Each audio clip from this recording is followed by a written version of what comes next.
This week on Forward. That one of my colleagues in this world says, solving local news is a ballet-sized problem, by which he means it's about as much as people contribute to the ballet each year. And he's a big supporter of the ballet. He did not mean it as an insult. He wasn't disparaging the ballet. He was just like, I need to 2x my ballet support. Exactly. He's just saying, no, this is a manageable problem. Compared to global warming or, things on that scale, the dollars that are entailed in solving this problem are really not that much.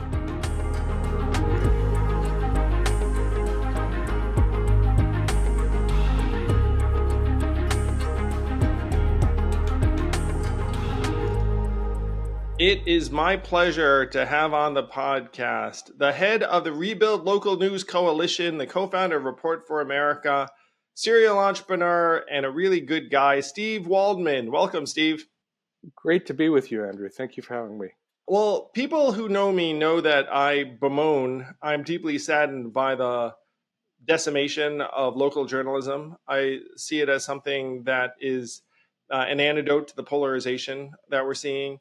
You and I became friends, though, in an earlier era where you started an awesome company called Life Post, which was online obituaries because you were a local news guy and you thought, what we need is a place to celebrate the lives of those who passed. So first, can you give people a sense of your arc?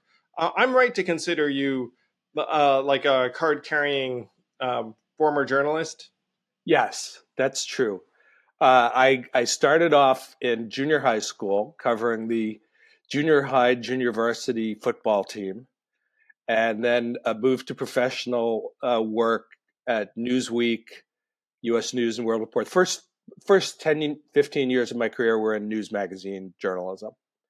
And then I left around 2000 to start a website called BeliefNet, which was a multi-faith religion website early in the Web 1.0 era, and did that for 10 years. And then after that, I became sort of obsessed with the local news crisis.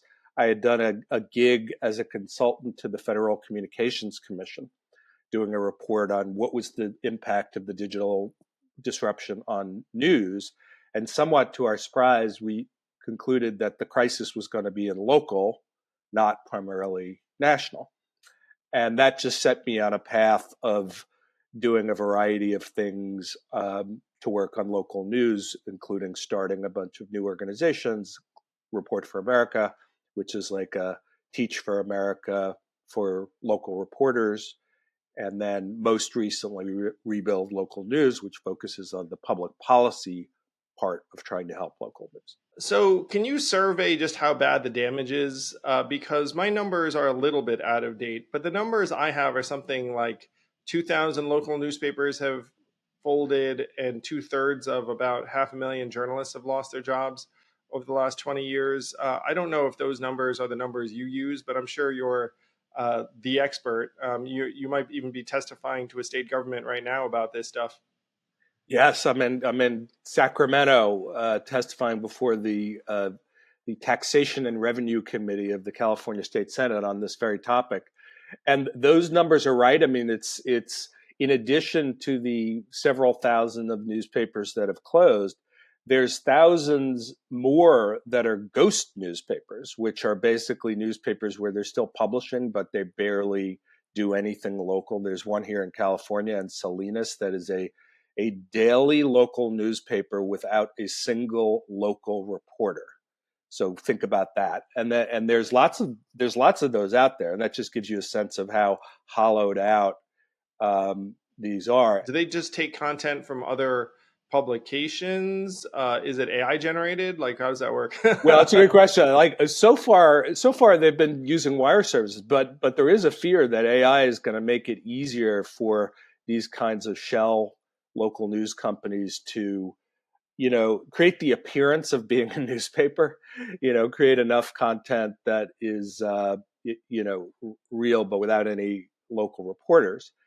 So, and it's accelerating. The Medill study that came out recently said that on average, 2.5 newspapers a week are closing. And that's actually up from last year. So it is getting worse. What year did you figure out that tech was going to decimate local news and that set you down this crazy path of yours? That would have been 2010. Wow. Well, it was certainly right. I mean, that report was dead on. So I'm going to give my spiel on this. So number one, I ran for president and sat with the ed boards of dozens of local papers in New Hampshire and Iowa, and a lot of those papers don't exist anymore. Even when I went into Really? those offices, they were largely empty. And Wow. The Des Moines Register got bought right after that cycle by some bigger conglomerate, and the people who were reporting on the caucuses were afraid for their jobs. So you can imagine that playing out in real time.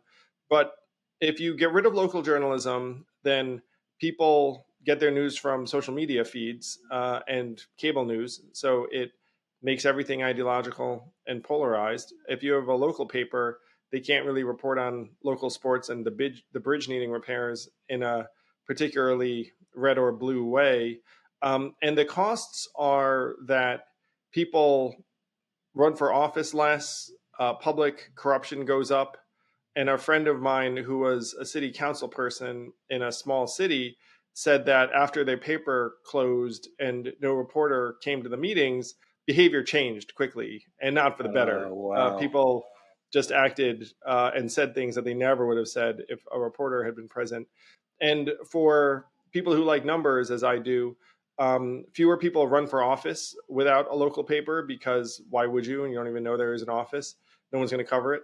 But also the cost of public financing goes up, which means that either officials are less diligent or they're more corrupt if there isn't any local paper. So you had an era of, I don't know, 100 years or so, where having a local paper was like a printing press of money because you could put ads in it, and classified ads were very, very lucrative. And then the internet came along, all those ads moved over to Craigslist, and then the papers declined in readership, and then they didn't have a replacement revenue source. So now they're all going out of business. And because of our conditioning in American life, we're taught to think if it doesn't make money, then it should die. And one of the comparisons I make is, look, your town library doesn't make money. Should it die? So I'm going to Right, suggest that you right. kind of like That's the a great library, analogy. Yeah. especially if you're a parent. And that if you believe that our democracy is valuable and that having people know what's happening in their community and not being polarized is a win, then you should be perfectly happy to have public financing for this, just the way you have a town library. And then people are aghast. They're like, you can't have the government fund journalism because it's going to become this Orwellian nightmare. And then I shrug and think, well, like the BBC is like that, and no one thinks that's an Orwellian nightmare. And NPR, people have different opinions, but it's actually one of the more trusted news sources, and they're not even anyway. So I have various examples, but if you could imagine various tax breaks for this, and there is a bill that I, for the life of me, have no idea why they haven't passed, called the Local Journalism Sustainability Act, that would pump a certain amount of tax credits toward local journalism. That should be passed, and it should be bipartisan. But it's gotten absolutely buried, and you can update us on what the heck is going on. So, Steve, this is all me table setting and saying, like, I'm a big fan of, but I'm really curious, and I was looking forward to this interview because I wanted to hear what the heck the efforts look like to try and get that bill passed, or enlist philanthropic support, or anything else that would give local journalism any hope. Well, first of all, your summary of the problem was perfect. Like that is exactly right. I really appreciate you're the first only presidential candidate to ever raise this as an issue. So I really appreciate that as well. And you're right that it's both.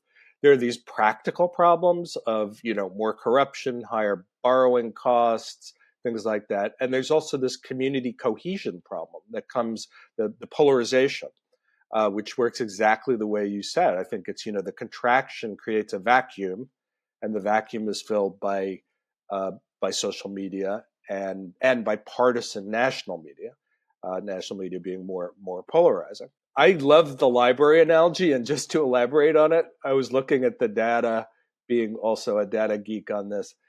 As you said, something like 65% drop in the number of reporters during the last 2 decades. I went and looked at what the staff numbers for librarians during that same period is. And on a per person basis, during the same time when number of journalists was going down by 60%, the number of librarians per capita went down by 0%. It stayed flat. And the reason is it was supported by the public. That's where the money comes from. So that made all the difference in the world. As you said, we never had to think of local news as a civic good before because it was a perfectly happy, profitable commercial business for a while. So this is the real challenge right now, is getting people to think of local news as a public good for the first time. It's people have been thinking of libraries that way for a long time, and now we're challenging people to think of local news in a different way.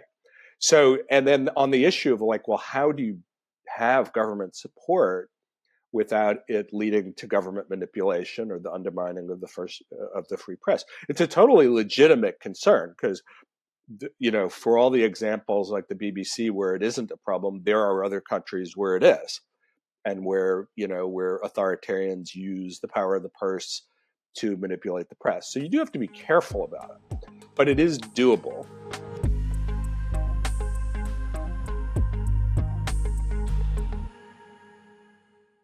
Hey YouTube, thanks for watching. Please do hit like and subscribe, and hit that bell if you want to be notified every time a new episode drops. Probably on Mondays, but hit that bell, and thank you.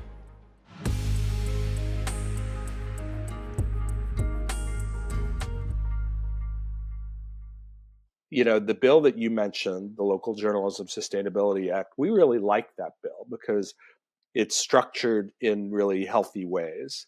And the good news is that the pieces of that bill have broken off and are making progress in state legislatures. So the key components of that bill are a tax credit for local media for the purpose of hiring or retaining reporters. The amount you get is pegged to the number of local reporters you get. A second one is a tax credit for small businesses that advertise in local news. It's an interesting kind of bank shot that provides even more protection. The tax credit literally goes to restaurants and grocery stores, but if they advertise in local news. And the third is a sort of credit to consumers for buying a subscription or donating to a nonprofit local news. So the employment credit actually passed the House of Representatives. It would have provided $1.7 billion in support. It was a big breakthrough, and it died as part of the whole Build Back Better fiasco. But just a couple weeks ago, the New York State Legislature passed a version of the employment credit. It is now law in New York. This is a big breakthrough. It's the first time any state or federal government has taken a dramatic step like this. And it's not perfect, but it's a real positive step in the right direction. And we like these tax credit approaches because it's less possible to manipulate them politically. I mean, you don't have a board of wise people sitting around making decisions about grants and which publication is better. Now the downside that people are going to have to get used to is that when you do a broad-based thing like this, which is the right approach, it's going to fund a wide variety of different things and quality. And I always analogize this to like the charitable deduction on our taxes. You are indirectly subsidizing my stupid charitable deduction choices and vice versa. But we all put up with that because the greater good is that it helps lift up the whole nonprofit sector. And the postal subsidy that the founding fathers put in 1792 and lasted for like 100 years was the same premise. They gave cheap postal rates to newspapers because they thought it was so important. So it is doable. You can come up with ways of having the citizens support local news as a civic good. Yeah. So, what is the total price tag to meaningfully resuscitate local news? I've seen different estimates. I know the amount of money that has been extracted from the sector by the death of all these newspapers and everything is in the low tens of billions, let's call it. But then I've heard that you could actually revive a lot of these orgs for a small fraction of that. Someone had an estimate; it might have been you actually, but that you could bring it all back. I'm going to pitch a vision to you that you probably run around pitching all the time. So, newspapers in these communities are dead or dying, but most communities could support a local publication through a combination of philanthropic support and a bit of advertising and a bunch of other things if it wasn't expected to do anything more than break even. Like one of the problems that a lot of these pubs, as soon as they got bolted onto a publicly traded company or a private equity firm got a hold of it, they were like, hey, we need double digit returns, we need all this stuff. And so if you took it like a town library and said, hey, town this size should have a paper, here's the paper, here's like a lean, mean skeleton crew, and then here are a few philanthropists who are into it, and then a few local businesses that kind of love the idea of there being a paper. That a lot of communities could sustain a paper, again, not as a money-making enterprise, but as a break-even proposition. Right. And I think that there are some experiments in that direction. So you are, I'm imagining, plugged into all the philanthropists that care about local news. What does the support to this space look like? And how much would you need if you had a magic wand to say, look, let's try and make it so that there aren't as many news deserts? I think that if it were well targeted, something like $2 billion a year. Yeah, it was a number that sounded so manageable when you Right, said it. exactly. Then one of my colleagues in this world says, solving local news is a ballet-sized problem, by which he means it's about as much as people contribute to the ballet each year. Just to get, and he's a big supporter of the ballet. He didn't mean it. He did not mean it as an insult. He wasn't disparaging the ballet. He was just like, I need to 2x my ballet support. Exactly. He's just saying like, no, this is a manageable problem. Like compared to like global warming or, things on that scale, the dollars that are entailed in solving this problem, especially when you consider the benefits that come out of it from society of doing it, are really not that much. And there is, so it does have to have, a few different pieces. The news organizations need to be improving their models. Obviously, and that includes dealing with the ownership issue that you talked about. So, there are really two parts to this problem. The big part is what you said initially about the advertisers basically left and went to the internet. First it was Craigslist, now it's Facebook and Google and Amazon. But the other part of the problem is that half of the daily newspapers in America now are owned by hedge funds or private equity firms. And, the experience over and over again is that they just slash the newsrooms way more than if it's a family-owned newspaper or a nonprofit. So the idea of having sort of local news in local hands, I think, is actually part of the solution in dealing with the ownership structure issues. Because as you said, it's exactly what you said, is that they require, in the case of a publicly traded company, a certain return on investment. In the case of the private hedge funds, extracting cash out of it. So it's not sufficient to be break even. They have to be producing 15, 20% or higher returns at a time when the core business model of the industry is collapsing. It just doesn't work. But if you reset the mentality toward being sustainable and break even, then it often is doable. And it'll probably include, I always think of it as three parts: business model improvements, by which we mean better serving the community, but also new things like digital subscriptions or donations or things like that. Two is an increase in philanthropy. This is just, if we're going to look at this as a public good, it's going to have to be something that big, medium, and small donors help support. And the third is taxpayers, is some kind of public support to make it happen. We don't want the government part of this ever to be, the majority. that probably would be dangerous. But if we do those three things, then it should be quite doable.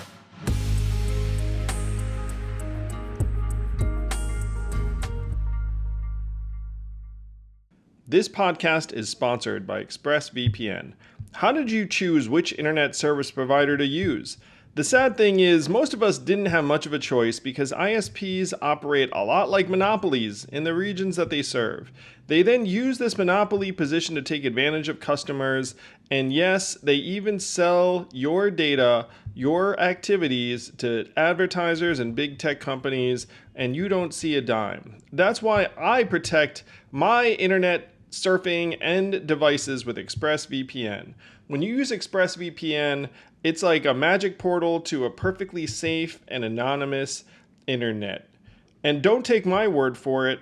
This is the #1 VPN service according to CNET. It's used by major companies all over the world. So stop handing over your personal data to ISPs and other tech companies who then mine your activity and sell off your information. Protect yourself with a VPN I trust to keep my privacy online. Visit expressvpn.com/yang. That's expressvpn.com/yang to get 3 extra months free.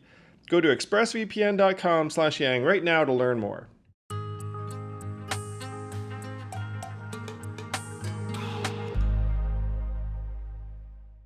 Who are the major philanthropists who've thrown their weight behind this space? Because I know there are at least a few, and you probably are in their ear.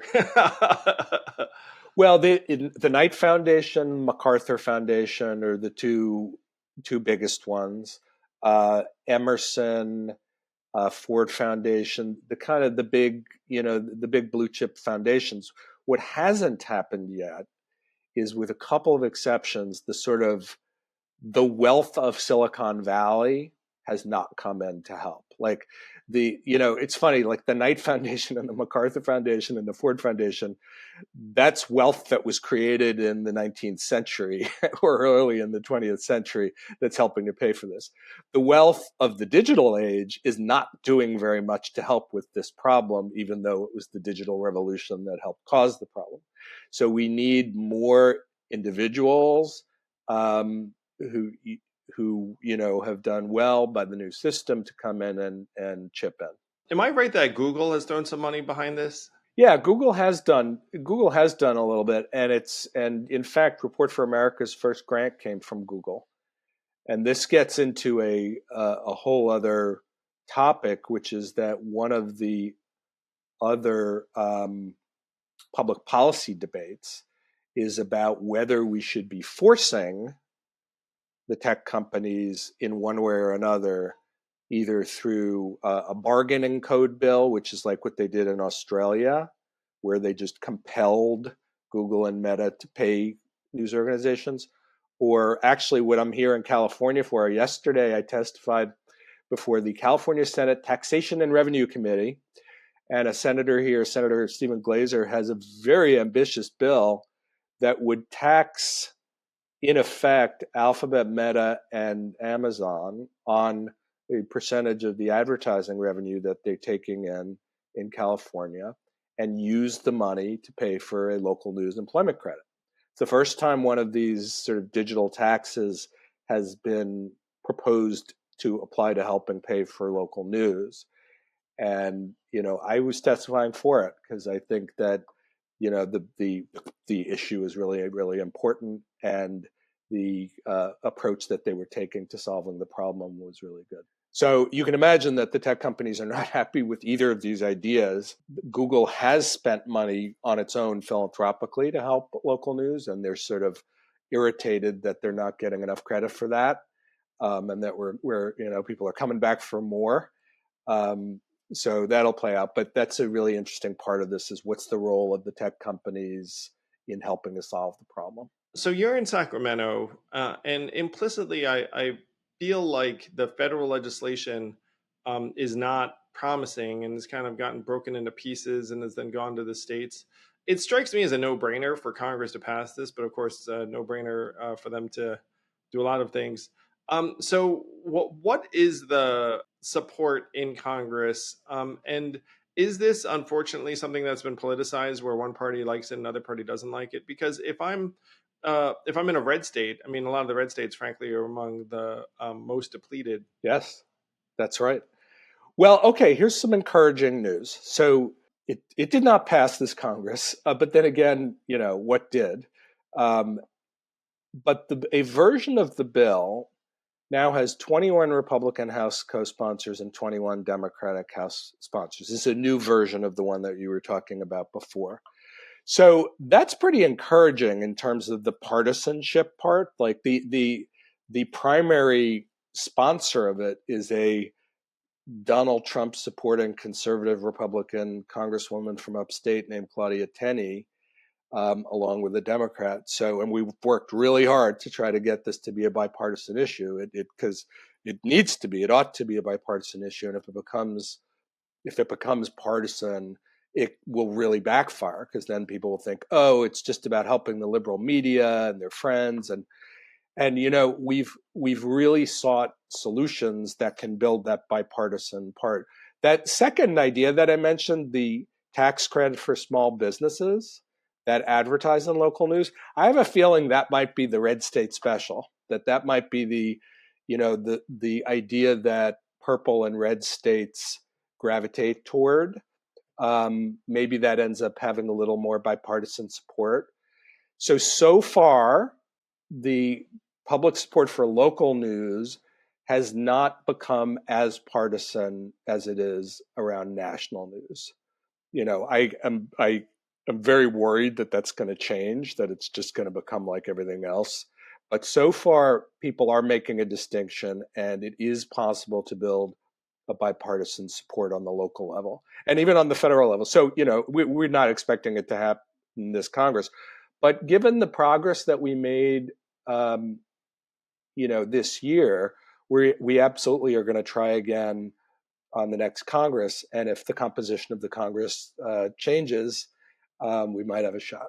Is it still called the Local Journalism Sustainability Act, or does it have another catchy name? It has another less catchy name. It's now called the Community News and Small Business Support Act, which is a bit long, though I like that they got small business in the title.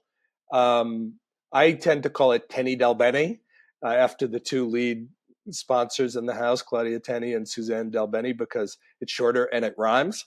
But we'll see what the ultimate is. And it's two pieces. It's the current version is the employment credit and the small business credit.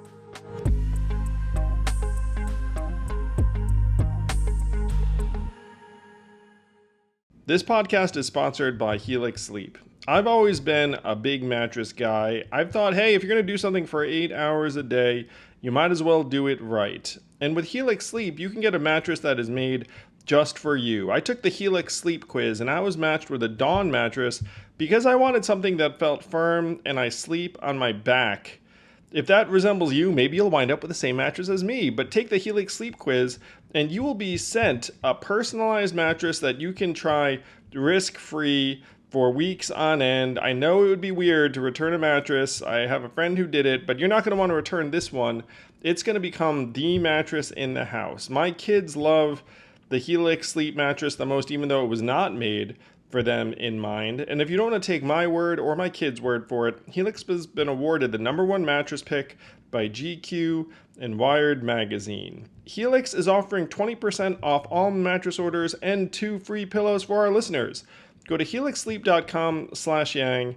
That's helixsleep.com/yang. This is their best offer yet, and it won't last long. With Helix, better sleep starts now.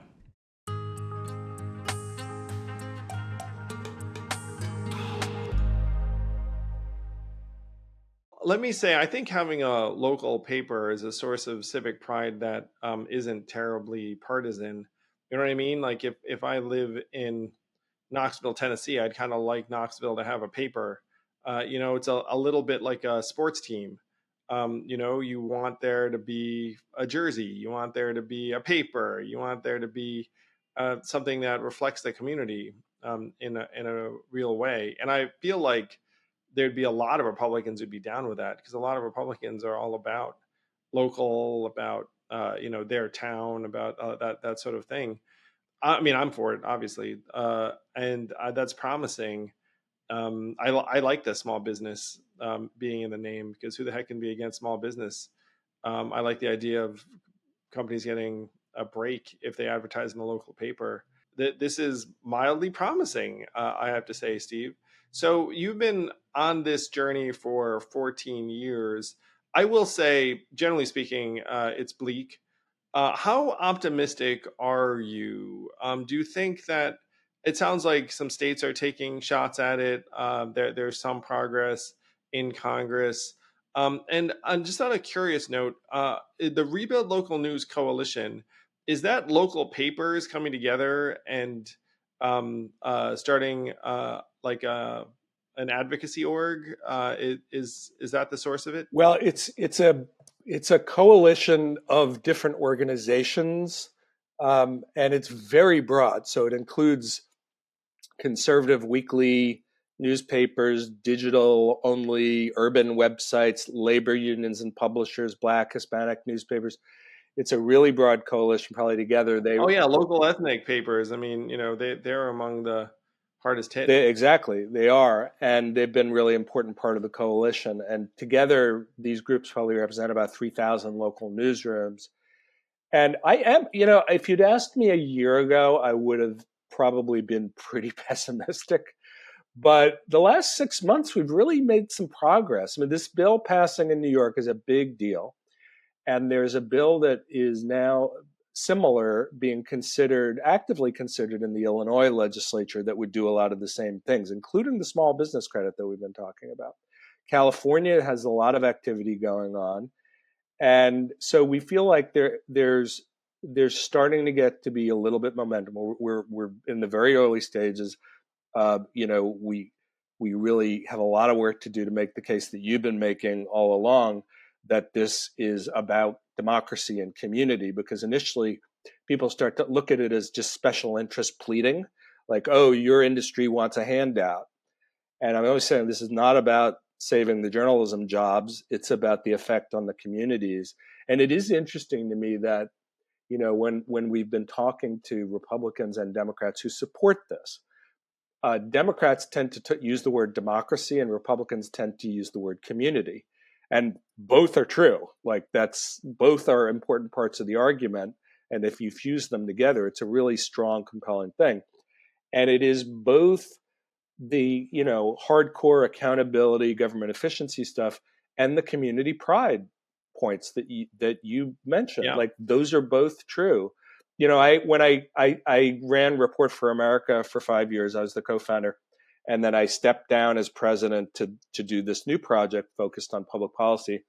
And my farewell address, that makes it sound like it was a bigger deal than it actually was. But my final comments to the staff was a confession that it said, we have been accountability reporting snobs. Like a lot of people in journalism, like we cared most about the investigative stories and the, bringing down the mayor and things like that, which is really important, obviously. But there is this second part that has to do with covering the high school sports teams and the local cultural things and the restaurants and the business community. That is really important. And we kind of almost, the journalism community viewed that as like less important. And we're now seeing, because of exactly the reason you said, it has to do with the connection that people have between each other, the likelihood that they'll demonize each other, all these things that make up a community and its ability to address its own problems really come from having shared identity and shared pride in some things, as well as shared concerns.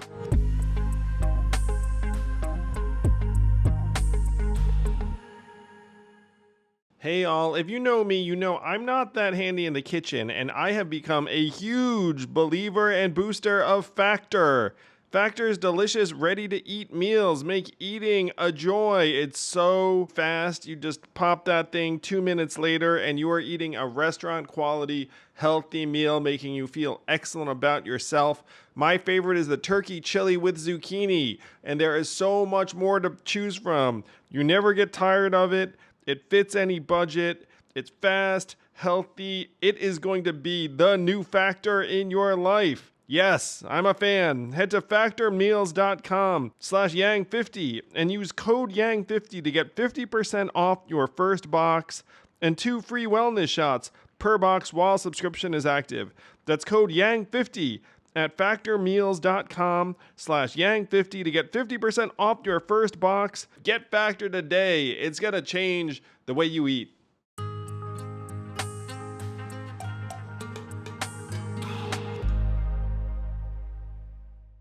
I'd love finding out about some new restaurant or entrepreneur or event or activist or something in the community, like makes you think, oh, and then when you see that person, you feel like you know them or go to that restaurant or whatnot. I mean, sure, the internet can replace some of these things, but um, the stuff of a thriving community, I think, requires someone that wants to document it. Like that. There are arcs and journeys. I'm old enough to remember getting my local paper, my hometown. I never was a delivery boy or any of that jazz. I probably, should have been. But getting that local paper and then even looking at high school sports, which I did look at, not like I was a high school sports star, so I wasn't reading about myself. But you would see what's going on in a community, and that paper ended up, I think, combining with another paper X years later, and then I'm not sure it exists now. I think that as a field, we're going to very, very dearly miss reporters and local reporters. And local reporters, by the way, having interacted with different folks, I will say local reporters tended to be the most straight up, the most benign, the most positive. Are there national journalists who have, frankly, like a perspective or agenda they're trying to get out? Sure. I almost never encountered that with any local journalism. Well, part of it, I think, is that they're there and they have to actually interact with the people who are reading their material. Yeah, they're they probably live there they too. live there and they're constantly held accountable. They're going to bump into the people in the supermarket that they're writing about, or people who know a little bit about the issue that they're writing about, and so they can know whether you spelled the name wrong or got things wrong. I think this is also, comes to the issue of trust. Also, is that as you know, there's been a decline in trust in the media, along with the decline in trust of all institutions. And I remember having a really interesting conversation with one of the Report for America reporters. I had asked could you give me examples where you think, some story you did helped to either combat polarization or increase trust? And honestly, the answers I was getting were not particularly persuasive. But then finally, one of them said, it's actually not the articles, it's my conversations with people in town.